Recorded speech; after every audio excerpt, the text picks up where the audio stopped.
jërë ngeen jëf mbokki internet Sénégal 7 dal leen ak jàmm beneen contentement ànd ak yéen ci lépp lu ñëwal situation politique bu Sénégal xam ngeen ni jamono ji ñoo ngi Kaolack heure bi daaw lañ ko defoon yàlla ma ñu fekkiwaat ñu taxawaat ko sekk waxtaan ak jëmo ji nga xam ne xam nañ ko ci parti bi di Pastef les patriotes bu Ousmane Sonko moom commando Baye bàyyeekoo Kaolack yàgg militer pour Ousmane Sonko li ko ci fekk lépp ba tey ji li am ci nguur ñoom ñu accédé ak li ci am lépp ñu fas yéene taxaw def beneen round up ginnaaw atu daaw bi ñu ko defee balaa ñu door dara ci ponk bi dañ koy bàyyi directement mu nuyu ak mbokk internet yi commando Baye nuyu na la ziar la. waaw maa ngi leen di ziar comme d'habitude yéen samay frère ngeen. yéen nekkatu leen ana yow ana man.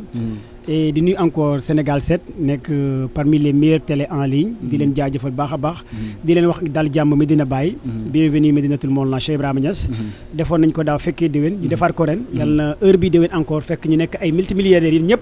yàlla aussi taxaw leen ci barke Baye Niass. mais heure bii daaw nag bu ñu ko defee buzz bi fii la nekkoon parce que heure bii daaw laa waxoon Diomaye di Sonko Sonko du Diomaye. absolument parti di yëpp. dinaa ci ñëw nekk ñëw ci réseaux sociaux yi xam naa nañ ci ñëwaat. dinañ ci incha allah Sénégal 7. yéen a yor toujours affaire buzz bi yéen a koy génne daal. jërëjëf waaw alors commando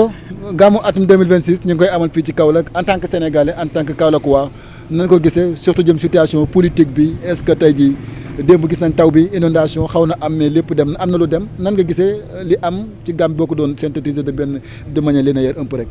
waaw gàmmu Kaolack bi moom comme d'habitude mooy gàmmu international parce que ku xam Baye Niass mooy international.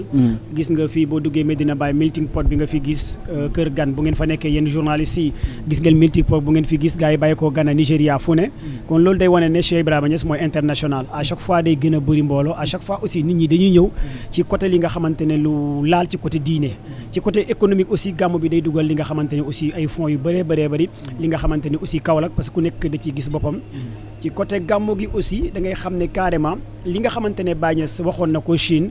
loolu day feeñ ci voyage am yi nga xamante ne aussi waxoon na ko ca Kano moom ak à chaque fois gàmmu Medina da cee feeñ parce que tey nga gis ay nit bàyyeekoo ñaari fan ñetti fan jógee ko ba Nigéria def ay bus ñëw ñoo xamante ne dégguñ wolof dégguñ pël dégguñ tukulóor dégguñ leneen li nga xamante ne ay awsa ay yoruba la ñuy làkk te ki nga xamante ne tey ci moom la ñu jokk ba mu tubloo leen ñoo xamante ne ci yeneen xeet lañ doon jaamu ci yeneen diine l'islam lañ doon jaamu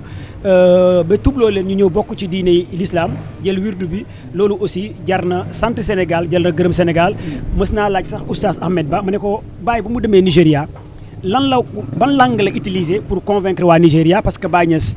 wolof la dégg ak arab te waa Nigéria xawsa lañ dégg te Baye déggul toon xawsa bu mu fay dem Yoruba dégg ko woon pël bu ko déggee tuuti la te Baye Saalum la juddoo Taïba yaroo ko aussi sanc Medina Baye nan la mën a def ba convaincre ñoo xamante ne déggul wolof ñooñu dégguñ arab mu ne ma am na lu ñuy wooye zuluk nag xam-xam la joo xamante ne yeneen yàlla Muhammad sallallahu alayhi wa sallam am na ñoo xamante ne yu bëree bëri bu doon ànd ak ñoom da loon den defal li ñuy dippee zuluk mooy waxal nga wax am na foo xamante ne boo fa tolloo yàlla mooy def ci yow loo xamante ne bépp xeet bu jàkkaarloog yow mën nga communiquer ak moom te yàlla nañu yàlla may maqaama zuluk boobu ba ñu am ko allahumma amiin alors li ëpp ci ponk bi wàllum politique la ndax daaw amoon na solo bu baax nga waxtaan ci ak man alors commando Baye ren ji gis nañ que ni d'abord jëm ci wàllum politique au niveau de Kaolack élection bi 2022 la woon locales yi tey jii mi ngi ñëwaat ginnaaw 5 ans de mandat yoo xam ne maire yi def nañ ko mais li ma nemmeeku mooy y a beaucoup de candidats fi nga xam ni moo di Kaolack Serigne Boubou maire sortant Fadilou Keita Ami Mara Kilifeu ak ñeneen c'est pourquoi tendance boobu noonu y a beaucoup de personnes ñu ànd defuñu coalition kenn ku ne bëgg a dem à solo ni da nga bëgg a succéder Serigne Boubou ci maire bu Kaolack lu waral loolu waaw candidat yi bëri na trop Kaolack mais nag maire naa la parce que tëm nga ma man aussi candidat la waaw gis nga man candidat la candidat la de ñi gars yi nekkee candidat ñu fi nekk ñëpp Fadilou Keita sax xam na ne candidat la parce que dañuy toog ma naan ko man candidat la yow candidat nga def naa sama déclaration ci médias yu bëri Kaolack te candidat la et je suis le candidat de la jeunesse et je suis le plus jeune candidat à la mairie de Kaolack te dafa jot ñu jox ko commando Baye parce que paa yi maire yi mag ñi jaar nañu fi Kaolack mu ngi gën a changé Kaolack mu ngi gën a tilim di gën a salté image yu Kaolack musta changé sànq yaa ngi ma koy wax ci xar kanam bi gis nga Kaolack nu mu mel tey bu ñu la waxee multimilliardaire moo yor Kaolack tey sa xol day jeex ki nga xamante ne tey mooy nekk l'actuel maire de Kaolack mooy Serigne Boubou ñu ne la Serigne Boubou moo yor chambre de commerce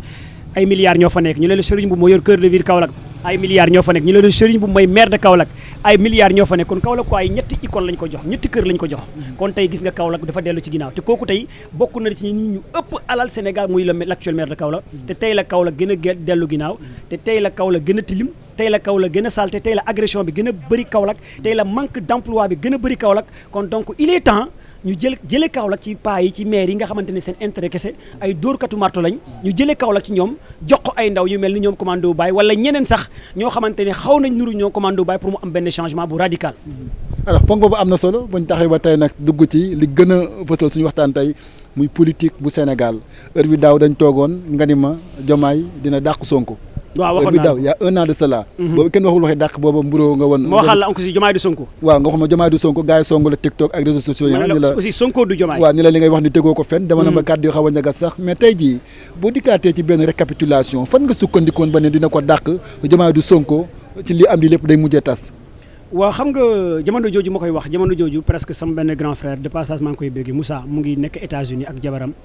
ma ne ko dinaa def benn émission dinaa xamal gars yi wala ci benn live Diomaye du Sonko Sonko du Diomaye slogan campagne la woon. slogan campagne la woon la ñu génnee woon juste pour teg ko ci table bi wax ko mais boo xoolee jaar-jaar Ousmane Sonko aussi yëpp fu mu jaar. ça n'a rien à voir avec Diomaye. du idéologie du concept du comportement du dara Diomaye c'est pas un homme politique ku xool Diomaye xam ne xamul dara ci politique xam ne amul lenn loo xamante ne ci charisme politique ci image politique ci personnalité politique amul lenn looy gis ci Diomaye nga xam ne kii am na lu mu yor ci Ousmane Sonko amul mais il fallait que Ousmane Sonko wax loolu pour patriotes yi nga xamante ne gëm nañ ko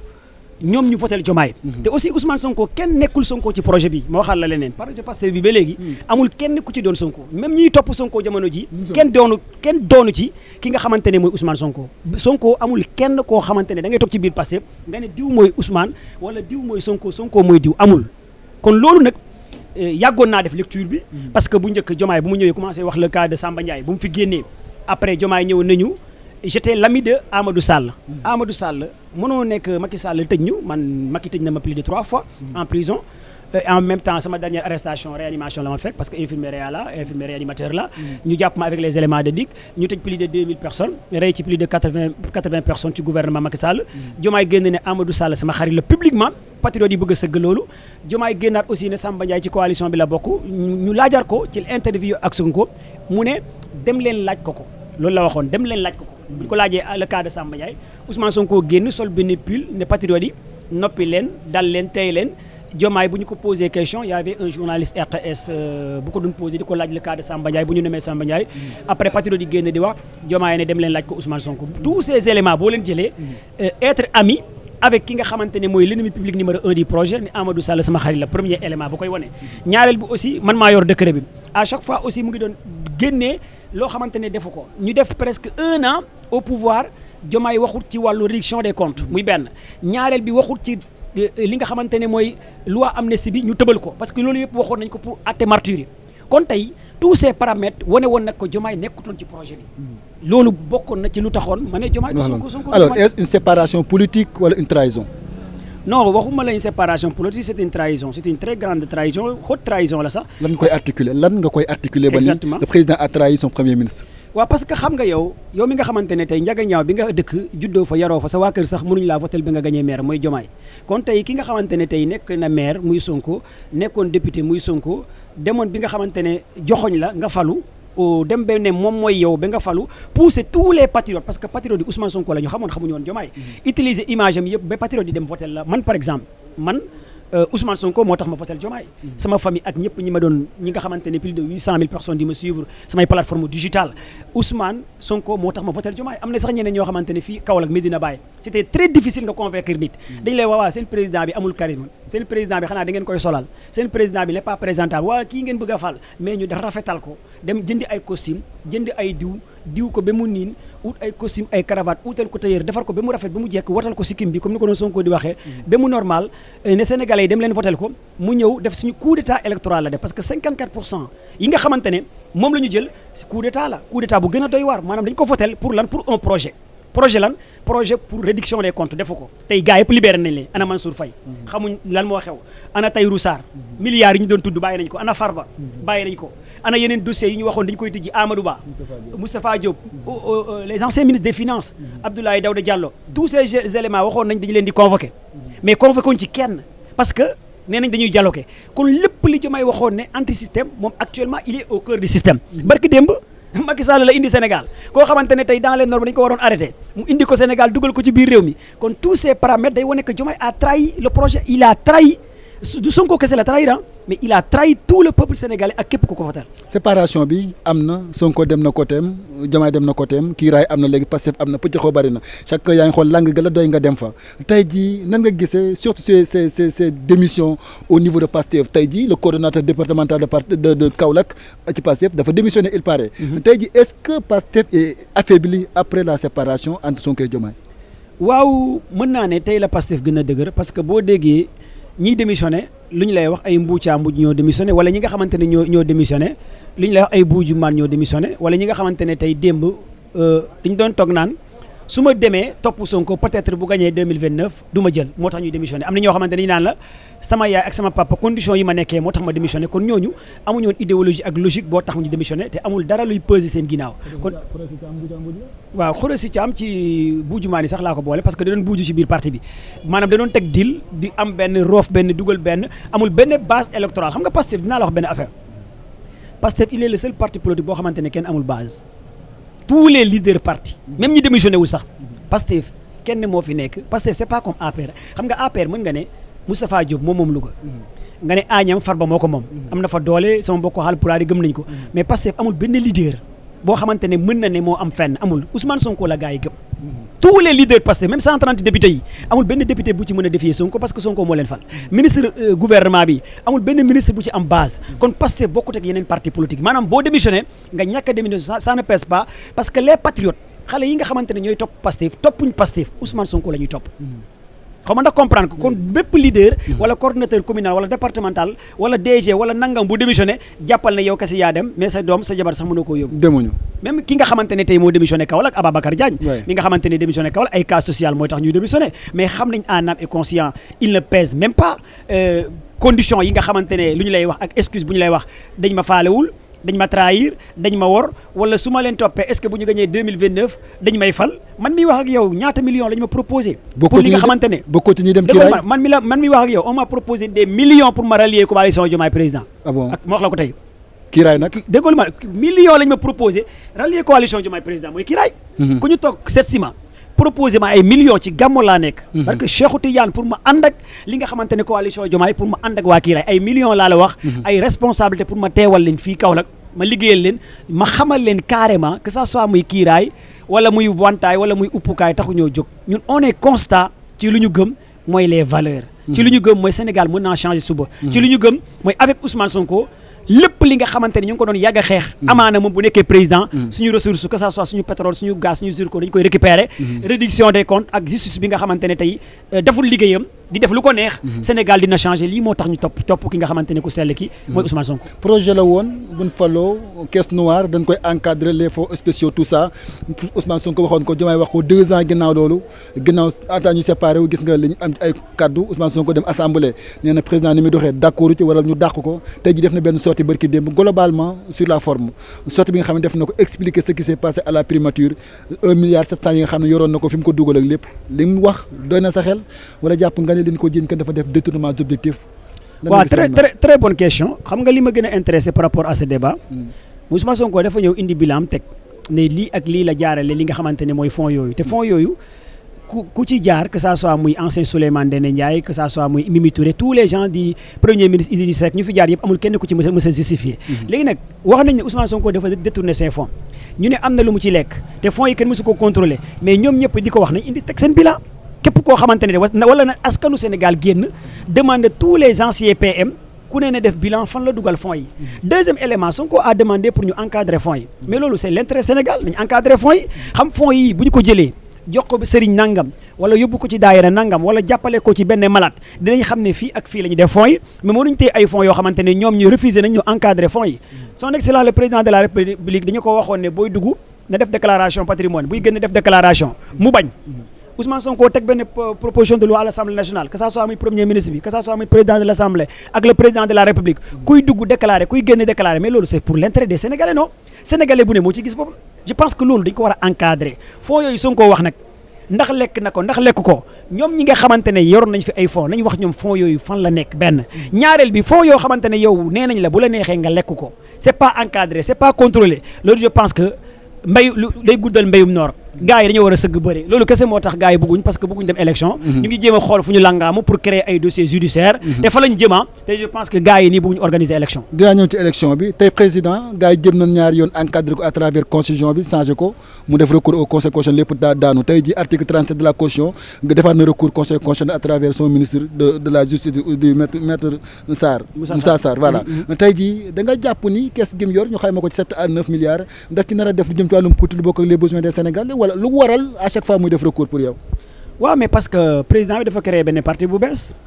parti bu bees bi mu ngi ko créé mu ngi commencé installer ay coordonnateur communal départemental mu ngi ut ay ralliés bëggul instant organiser élection yi léegi képp koo xamante ne tey bëgg na cee bokk ci kees boobu lañ ko bëgg a jëlee pour jël gars yi que ça soit y a des médias yoo xamante ne tey président pare na pour médias yooyu ci moom la ñu bokk parce que y a des médias yoo xamante ne matin midi soir ils font la promotion ki nga xamante ne mooy président di défendre président kon loolu ci caisse noire bi lañ jëm y a des activistes y a des lanceurs d'alerte y a des politiciens même ñi nga xamante ne tey dañuy rallier y a des oustas y a des sëriñ y a des marabouts ñoo xamante ne tey ñoom ñëpp ci caisse noire bi moo tax ñu dem ci Diomaye mais ñëpp xam nañ ne ñoom bëgguñ Diomaye caisse noire Diomaye bi la ñu bëgg kees 7 milliards yooyu que ça soit muy 7 milliards muy 6 milliards loolu la gars yi dem jël si mais ñoom leer na leen leer yàlla président Diomaye tey bu ñu organisé woon élection 8e position lay jël premier sax mënu ko jël élection présidentielle barke Cheikh Tidiane Medina Baye laa la ko mais Diomaye yow tamit il ne pèse pas Diomaye njaga ñaaw bu mu dëkk sax ci biir këram sax ab sa fay sax du ko fotel ma wax la ko deuxième dame sax bu ñu demoon élection du ko fotel Aminata Touré elle est de Kaolack koo xamante ne amul base politique lu dul xaste ak yuuxu elle est de Kaolack Mimi Touré amul benn base Mimi Touré bu amoon base Kaolack gii nga xamante ne ay leader am ñoo fi nekk moo gagné fi chef quartier am Mimi Touré bureau de vote am Kaolack sax dañu ko gagné kooku amul base Abdourahmane Diouf as cabine téléphonique lan la mën a gagné xanaa génn di xaste comme Dirianke il ne pèse même pas. xastewul dañ Ousmane Sonko bu arrêté wul li muy def du bokk élection. waaw xam nga loolu as cabine téléphonique di wax loolu mooy dossier manipulation xam nga dinaa la wax benn affaire boo xamante ne waxoon naa ko sama benn émission dafa am ñaari dossiers yu gars yi jël te foofu la ñu bëgg a langaamu pour créer fa ay wax ay leneen premier dossier mooy fonds politique nee nañ ay fonds secret la yu ñu jagleel waa Casamance lan mooy waa Casamance ils font allusion MFDC. ils font allusion à la rébellion suba. bu mouvement MFDC génnee ne état du Sénégal Ousmane Sonko moo lekk suñu xaalis du leen bett parce que def naa ci vidéo wax ko parce que tout ça ay politiciens lañ dañuy manipuler beneen bi aussi ñu ngi def allusion ay kër diine yi ne kër diine yi ñoom la ñuy jox ay milliards yi Ousmane Sonko day xeex pour kër diine yi jox leen milliards yi démb Sonko bu mu ñëwee leeral na ko ci kanamu Cheikh Mahi Ibrahima Niass bu mu demee Tivaouane réglé na ko tous ces deux dossiers ñoom ñu ngi jéem a xool fu ñu langaamu pour jéem a créer benn instabilité ci réew mi pour ñàkk organiser élection en même temps jéem a créer Ousmane Sonko benn dossier judiciaire ñoom ci loolu mooy seen plan te loolu aussi bu ñu ko créé mooy instabilité la ñu indi ci réew mi parce que wax Ousmane Sonko du bokk ci élection mooy waxal Sénégal tàkk na waxal Sénégal élection du fi am waxal Sénégal peut-être lu ne mën naa am ci réew mi à l'avenir loolu kese la ki naan Ousmane Sonko du bokk ci élection mooy waxal ne réew mi instabilité moo fi am kon jàppal ne Sénégal moom ñu ngi ci guddi gu bët sa tagul Ndeye Khady Ndiaye mu défendroon Sonko en 2021 2024 corps et âme taxaw tribunal de waat ni Sonko deful tim lu barki dem dafa génn ci vidéo nee na mi ngi baalu ak Adji Sarr Sonko daanaka wax kàddu yu ñaawa ndax au moins man j'ai du respect pour lui parce qu'il est le président de l'Assemblée nationale c'est une institution mais dégg nga kàddu yi dégg naa ko tey jii volte-face bi nga xam ne xet def na ko est-ce que jàpp nga ni mbirum complot daf ci am wala ndaw si da nga gis ci moom lu dëpp na nga gisee loolu en quelque sorte. est-ce que yow yëg nga ne Ndeye Khady Ndiaye def na émission ne man ak journaliste Serigne Saliou Gueye bu yor ak man commando Baye maa gën a tax mu génn attaqué Pastef saaga patriote est-ce que yëg nga loolu. xam nga def na loolu ci benn live moom Ndeye Khady Ndiaye Ndeye Khady Ndiaye contacté na ma multi reprise man commando Baye jëluma ko envoyé na ma plus de 3 audio yor naa ko te jëluma ko avant lii di génn 4 mois avant Ndeye Khady Ndiaye ci ay tàppale ci ay caaxaan kese la nekk te loolu mu ma yónnee envoyé ma man sama sëriñ déglu na ko tegal naa ko ba mu déglu ma won ko sama sëriñ Baye may MC Niass won naa ko audio yi won naa ko li nga xamante ne moom la ma Ndeye Khady Ndiaye yónnee pour ma xamal la ndaw sii nii boo gisee 4 mois ci ginnaaw ma yàgg leen wax Ndeye Khady Ndiaye ak Adji Sarr 6 mooy 9 mooy égal am Jojo boo jëlee Ndeye Khady Ndiaye nga boole ko Adji Sarr di nga am bàjjan xam nga da comprendre seen bàjjan yooyu moo tax ñuy defee seen émission bi avec seen bàjjan Ndeye Khady Ndiaye problème xaalis la am day ut ay ñi nga xamante ne ñoo koy jàppale ci ay xaalis Ndeye Khady Ndiaye bu mu fi génnee ñoom Mampaté ak Bismillah jàppale ko fi ci ay quelques 5 millions 10 millions man dama def live woo Mampaté révélation laay def TikTok sama compte ma ne ko luy tax ngeen jàppale Ndeye Khady Ndiaye mii nga xamante ne nekkeewul lenn lu dul di doon tijji benn place boo xamante ne ay xale ñoo fa doon ñëw di def naka su dul noonu kon kooku lan moo tax ngeen koy jàppale ci ay millions alors que tey am na plus de 80 Sénégalais yu ñàkk seen bakkan millions yooyu ngeen di cotiser Ndeye Khady Ndiaye man sama dërëm amul kenn ku am fit ne commando Baye yëkkati na dërëm jox ko Ndeye Khady Ndiaye je n'ai jamais apprécié Ndeye Khady Ndiaye dans ma vie. Je n'ai jamais aimé li nga xamante ne Ndeye Khady Ndiaye da koo yàgg a wax parce que musul wax dëgg mës naa leen fi wax benn jour ci benn émission bu ma doon def à la place Ndeye Khady Ndiaye taxaw na télé jamono Ndeye Adji Sarr ak Ousmane Sonko mu ne bi Adji Sarr di wax ak Ousmane Sonko ci salle bi la dégg Adji Sarr di ko wax gaawal lan la mën a nit mën a waxee téléphone yow nga nekk ci salle bi di wax gaawal kon Ndeye Khady Ndiaye bokk na ci ñu dàq fen leneen li aussi mu ne bi boobu jëkkër ji nekk fa alors que jëkkër ji nee na moom mu fa woon kon Ndeye Khady Ndiaye yàgg na nekk ci ay contradiction ñetteel bi ñi nga xamante ne da leen doon teg deal di dóor ay marto da leen doon wax yor na ay vidéo vidéo yooyu nga xamante ne yor na ko moom la dóoree marto gars yi ba gars yi jox ko dégg naa xaalis mu génn bu commencé changer version gars yi génn ne Ndeye Khady Ndiaye nee na yorut benn vidéo benn photo kanamu Ousmane Sonko la doon génnee ne leen leneen li dama koy garder gars yi di ko wéef di ko envoyé xaalis et je pense que loolu yëpp ñoom dañ doon ut lu ñuy tàqal ki nga xamante ne Ousmane Sonko amuñ ko Ndeye Khady Ndiaye en âme et conscience yaayam génnaan na ni barki démb nee nañ jéggal Ndeye Khady Ndiaye xaalis moo taxoon mu dugg ci li moom aussi génnaan na ne carrément dafa meroon moo tax muy waxaal li kon loolu yëpp je pense que nañ génn ci yooyu daal organiser élection yi ñu gën a caaxaan déggoon nañ Cheikh Bara di junj les frères du président jàpp nga ni lii seen loxo daf cee nekk ginnaaw audio yi ñu dégg également non man je pense que en âme et conscience mën na am sax Ndeye Khady Ndiaye day fen ngeen baal ma ci kàddu yi c'est pas le frère du président moo ko woo mën na am sax moom en personne moom waxul dëgg dafa nekk ci manipulation parce que dafa nax gars yi nax na leen ne leen am na lu ma am na nag ñoo xamante ne mën nañu ko contacter jox ko avance mais jàppal ne dootoo déggati Ndeye Khady Ndiaye wax ci li parce que ñi ko jox avance regretté nañ ko parce que bu demee ba ci biir génn def sorti ci benn live ne Ousmane Sonko yónnee naa ko audio yu bëri Ousmane Sonko tontuwuma kon Ndeye Khady Ndiaye en âme et conscience lu ñu ko teg la woon wala lu ñu ko wax loon waxu ko il a passé à côté beneen bi ne musuma wax ak Ousmane Sonko moom moo ko wax en personne Ousmane Sonko su ma ko wooyee du jël kon elle voulait que Ousmane Sonko tontu ko kon tous ces éléments ça indique que Ndeye Khady Ndiaye ci ay dóor marto la nekkoon te sénégalais yi xam nañ ko tous les grands influenceurs yi ngay dégg te bëgguma tudd seen tur parce que am na ñoo xamante ne même su nekkee wax nañ dëgg man nawlawuma leen parce que lu ñu nekkee ci réseaux sociaux yi nekkul lu baax kon donc da lay wone que carrément Ndeye Khady Ndiaye ci lu mu nekk mënut a avancer au Sénégal nañ changer version mais lii nag loolu yëpp gars yi dañu cee bëgg a langaamu pour ñàkk a organiser élection yi parce que ay faits divers la man nag génneewuma que ne y a des lobbies yu nekk ci suuf di manipuler affaire yi di manipuler dossier bi parce que dégg naa sax ñu ne Adji Sarr aussi commencé naa dugal ay recours. d'accord waxtu bi jeex na tàkk balaa ñuy jeexal une dernière question. kontaan naa ci am ngeen Trump yi mu xam dama ko may ba beneen yoon xam naa du ci xaj mais am ngeen benn ministre boo xam ne Ami Mara lañ koy wax fii nii elle fait peut-être la risée du monde sur son niveau de français un peu compliqué en tant que Kaolackois président tabb ko boo gisee parfois dans les médias ñu koy calomnier comme ça parce que elle n'a pas du bon elle comprend pas du tout elle parle pas du tout un bon français nan nga gisee lu ni mel. waaw. côté yooyu nag dinaa ci xaw a surprendre ñu bëri en tant que aussi kuy jàppale ki nga xamante ne Ousmane Sonko. bien vrai que amul niveau français amul niveau intellectuel jàngul nangam mais il ne faut pas que aussi qu'on soit des complexés parce que dégg français ñàkk dégg français c'est pas une compétence. man loolu waxtaan naa ci ay patriotes yu bëri que ça soit mu dégg français je sais que elle est incompétente xamul dara man xam naa loolu Ami Mara je la connais très bien ñun ñoo fi nekkoon parce que Diomaye da doon woote ay téléphone oui allo waa Bakel kaay bu ngeen ministre ma jël leen allo waa Kaolack ku fa nekk ministre gouvernement boo xamante ne da ngay toog sa bureau di woo téléphone allo est-ce que duñu woo diw loolu moo tax mu dajale mbalit bii lii moo tax mu dal ci Ami Mara mais concernant dégg français déggul français je pense que loolu du débat bi mooy gouvernement bi ay cuune lañ nañ liggéey loolu kese la te xam naa ne Al Amine loolu léegi Diomaye dàqu ko tegaat beneen gouvernement bu bees jërëjëf sant la gërëm